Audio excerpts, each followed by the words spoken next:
The words hit harder than a slap. You just smell old, Mom. Michael said it with a laugh. He leaned against the doorframe of the condo I bought, arms crossed, hair styled like his father's, except colder somehow. Sarah, his wife, was in the kitchen pretending not to hear. Organic soup simmering. Silence boiling over. I stood in the doorway, coat still on. The wind of the outside world clinging to me. My own son, the 32, standing in a home I signed over to him 4 years ago, looked at me like I was something expired. There was no apology, no flicker of shame, just the sound of a refrigerator door opening, the clink of ceramic, the casual cruelty of a child who'd forgotten the mother that raised him. That comment, those 3 little words seeped into my bones, not because they were true, but because they were so easy for him to say, and they were set inside the very walls I had once stood in proudly, staring out at the city lights, imagining my retirement. It was mine. That condo, paid for in full after a lifetime of quiet sacrifices. I bought it after Michael graduated, downsized from the family house, traded space for sunlight, noise for peace. It was supposed to be mine, until he called me one night in panic. Rent was eating them alive. Sarah's hours got cut. He said they couldn't get ahead, said it was impossible to start a family without help. He used words like temporary and just until. Sarah used words like blessing and safety net. They moved in within the week. I didn't lease it. I gifted it. Like I had gifted him everything else. The car came next. My sensible little sedan.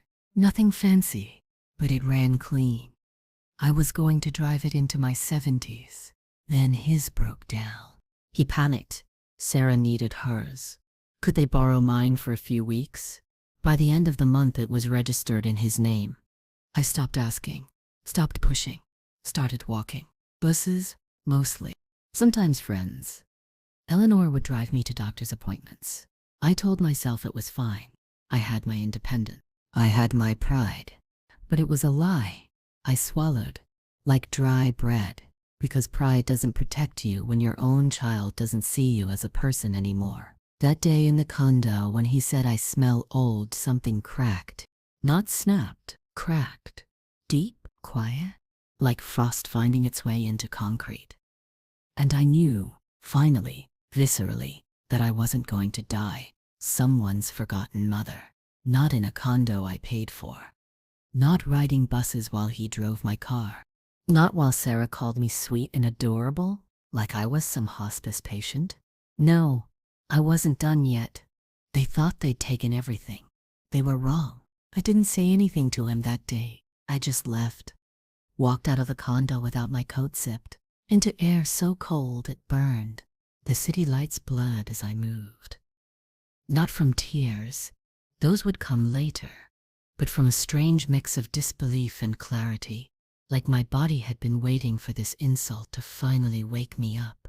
I walked until my legs ached, back to my little rental.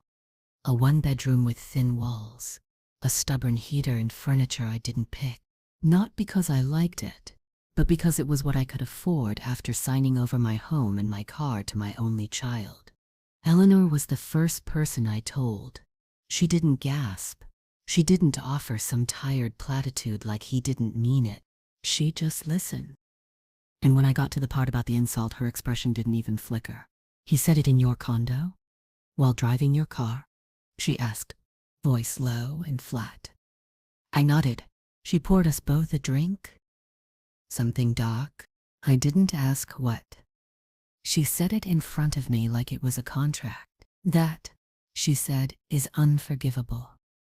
I blinked, but I gave them everything willingly. Doesn't mean they get to forget who you are. That sentence stayed with me. That night, I went digging through my old files. I still had the condo deed, my name crossed out. Michael's printed fresh below it, like I never existed. The car title too. His signature. Not mine. No lease. No rent. No repayments. Just gifts. I had nothing legally tying me to either anymore, and they knew it.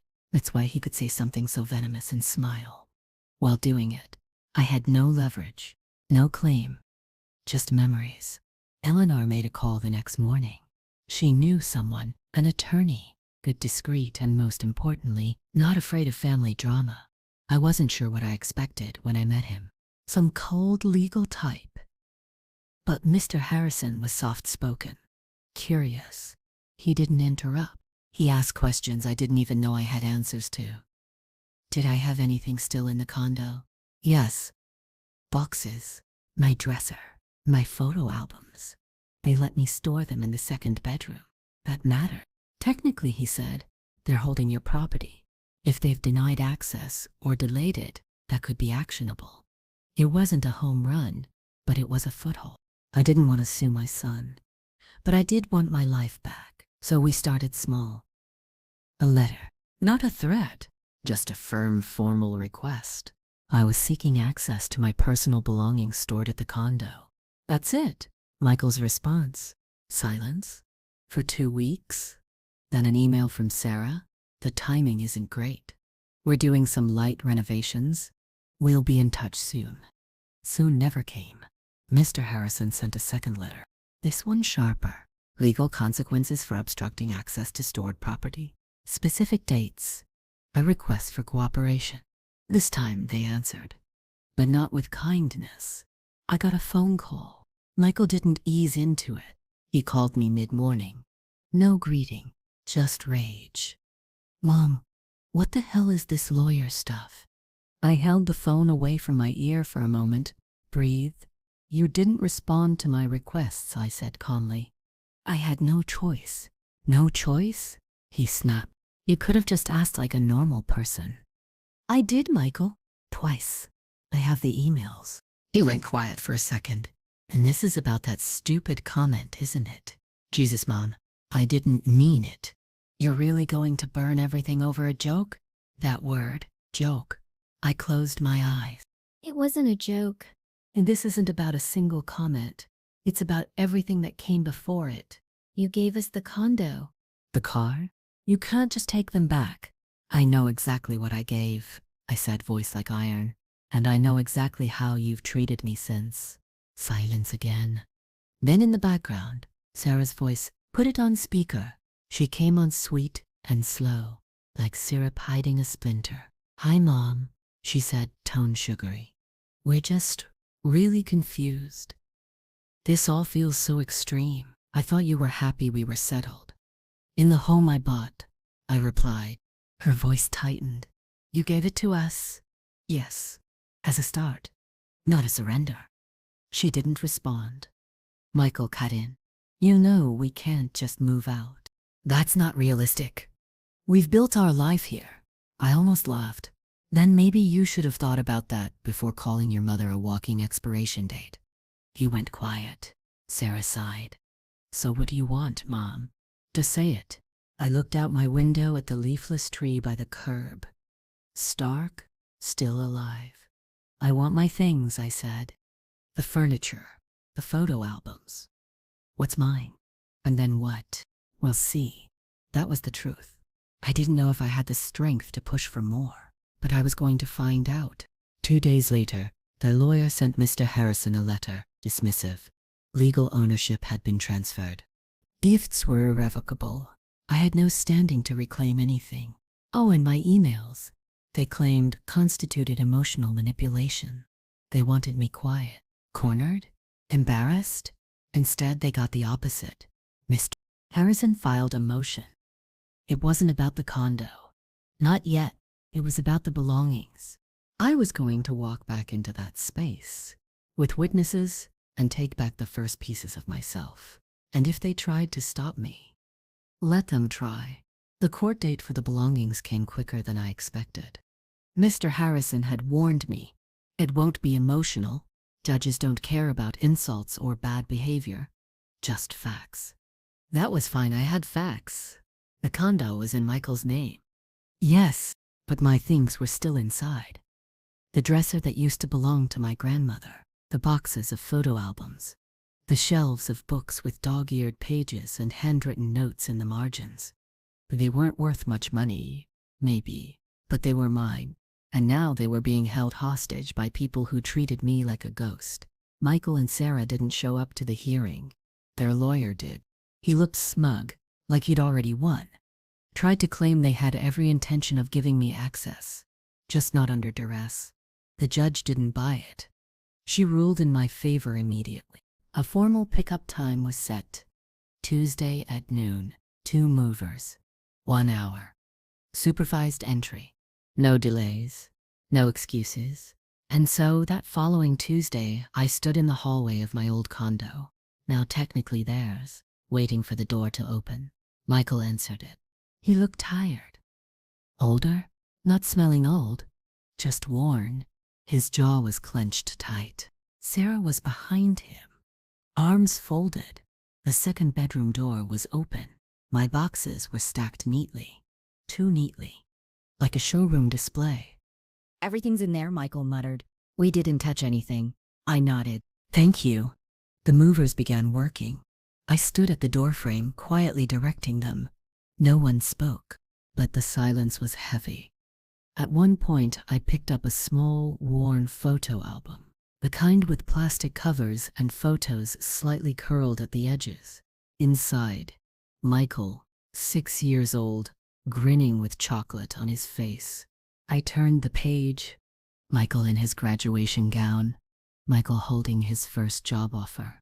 Michael standing on the balcony of this condo. The day I gave him the keys. Going to digitize those, Sarah said suddenly, trying for casual. Takes up less space. I didn't look at her. Some things deserve space. That shut her up. When the last box was loaded into the moving van, I took one last look around the condo. The walls were now painted a garish chartreuse. The furniture was sleek and cold. All trace of me had been scrubbed away. Except one thing. In the entryway mirror, I caught my reflection. I didn't look broken. I looked clear. Alive. This wasn't the end. This was the beginning. I didn't cry when I got home. I thought I might, but instead, I unpacked. The boxes weren't just things. They were proof. Proof. I had existed in that space. Proof. I had built a life long before Michael and Sarah decided I was an accessory they could tuck into a corner. I ran my fingers over old spines of books I hadn't opened in years. I lit a candle. Not lavender. Eucalyptus. Sharp. Clean. Unapologetic. Eleanor came over that night. She brought pastries and questions. So now what? She asked, already knowing the answer. I sipped my tea. I want the rest. Her brow arched. The condo? I nodded. And the car? She didn't blink. Good. We called Mr. Harrison the next morning.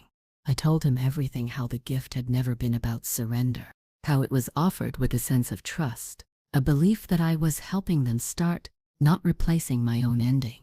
He listened, took notes, then finally said, "You have no legal claim to revoke the gifts, but you do have leverage. Not in court yet, but in their lives." He explained it like this. If we sued to take back the condo or the car, we'd lose. But if we positioned this as a renegotiation, rooted in ethics, not entitlement, we could unsettle them, shake their illusion of permanence. We could push strategically, apply pressure. So we drafted a letter, not a threat, not a demand, but a formal, composed invitation to revisit the terms of our family agreement. It stated plainly that the condo and car were gifted under the impression of mutual respect, that the relationship had deteriorated severely, that due to financial and emotional strain, I was requesting return of ownership or a fair buyout at market value. We didn't send it yet.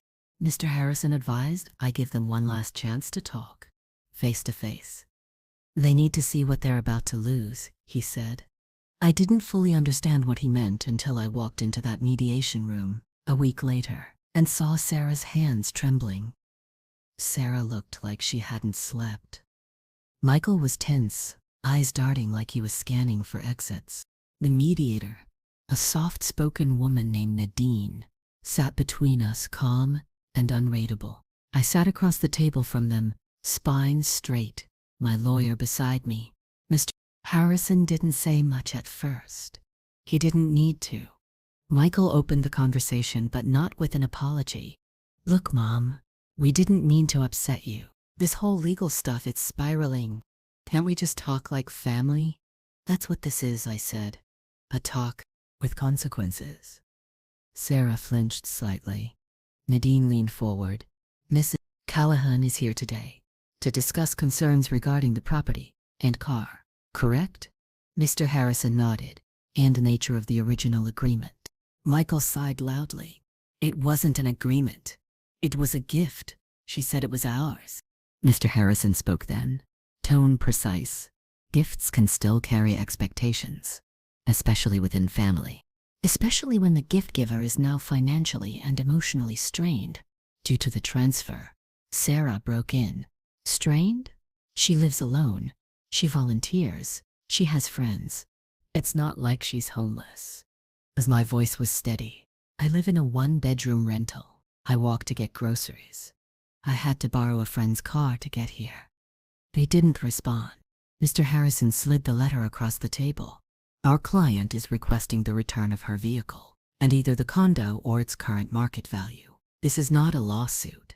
This is a request to correct an imbalance. Michael scanned the letter. His jaw clenched.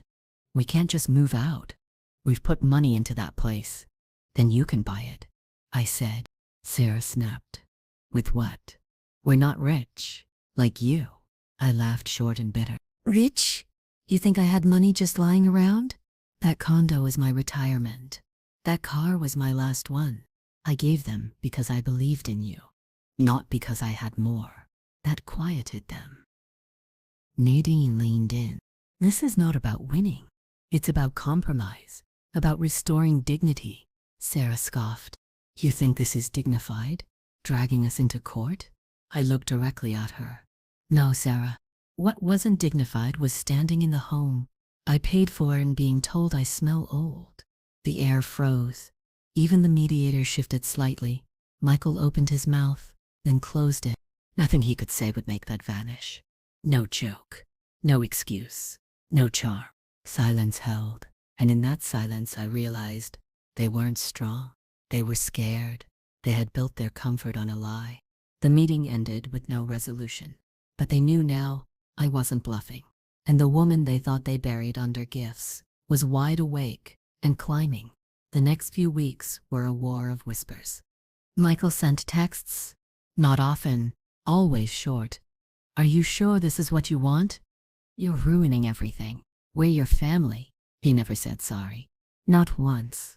Sarah didn't reach out at all. Their lawyer sent back a formal refusal. No return of the condo, no financial offer. They might be willing to let me take the car, but only if I agreed to cover the insurance gap and repairs they invested in it. Mr. Harrison's response was clean and surgical. Declined. We weren't negotiating with children anymore. We were negotiating with people who only understood pressure. So we filed for mediation again, not because we needed to, but because it made them squirm. And they did squirm. Michael called again, this time calmer, different. Mom, he said, Sarah's talking about moving out. She's stressed out. We didn't think it'd go this far. That's because you never thought I'd fight, I said. He was quiet. Then in a small voice, you're not coming back, are you? I almost felt bad for him. Almost. No, I said. But I want back what I gave. Not because I regret loving you, but because I regret forgetting myself. It landed. The next day we got an offer. It was a joke, half the market value of the condo, as a show of goodwill. We declined. I started looking at listings again, not because I needed a new place, because I was planning where I'd live when I got mine back. I even walked by it once. The building looked the same, but something felt different. I stood outside the glass entrance for a few seconds, imagining walking in again. This time, not as a visitor, not as someone asking permission, but as someone holding the deed. Inside, I could picture it, the old bookshelf, my chair by the window, the smell of coffee in the morning. Not sour organic blends, real coffee, with cream, with sugar, with history. They were living in borrowed comfort, and their lease with me was up. The second mediation session didn't start with words, it started with stares. Michael and Sarah walked in flanked by their lawyer. No smiles. No fake sweetness. Just fear dressed as arrogance. They knew they were losing. Mr. Harrison opened. Our client is offering final terms. Return of the condo deed and the vehicle.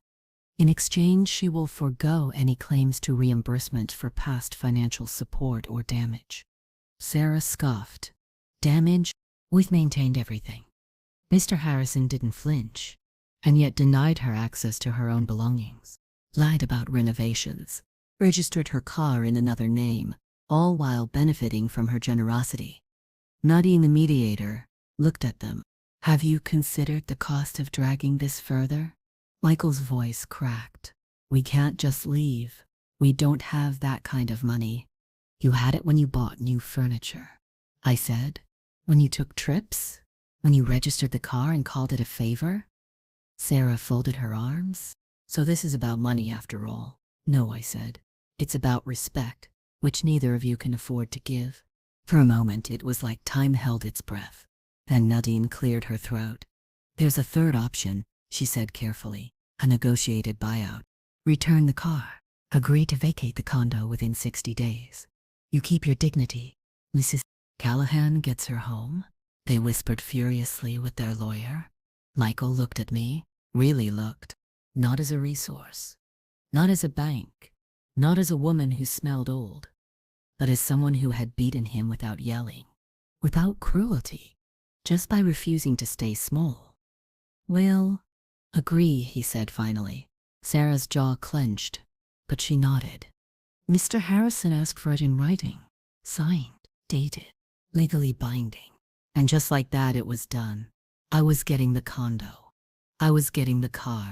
And most importantly, I was getting myself back. The day they handed over the car keys. Michael didn't say much. He pulled up to my building, stepped out and held them toward me like they were a burden he couldn't wait to drop. The same car I used to drive to work, to pick him up from school, to take him to college tours while he slept in the passenger seat. He couldn't even meet my eyes.